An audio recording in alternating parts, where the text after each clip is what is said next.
देखो बतूल के लिए तुम्हें मजबूत रहना होगा। यकीन करो एक दिन बतूल इन बुरे दिनों को भूल जाएगी।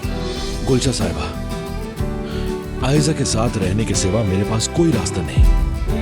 मैं आपकी बेटी से मोहब्बत करता हूँ। मेहमद ने जो पता दिया था हम वहाँ गए थे।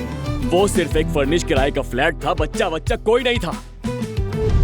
मैंने घर खरीदने के लिए कर्ज की दरखास्त दी है, मगर वो गवाह मांग रहे हैं। क्या तुम मेरी गवाह बनोगी जुमाना? आयशा और उमर निकाह की तारीख लेने जा रहे हैं मेहमद, बल्कि निकल चुके हैं। नहीं, आयजा उस आदमी से शादी नहीं कर सकती, बस कह दिया मैं। हो सकता है कि इन सारे मामलात के बगैर हमारा मसला हल हो जाए। नहीं हो सकता है पर नहीं चल सकती ओजान। यहाँ बात मेरी बहन की है।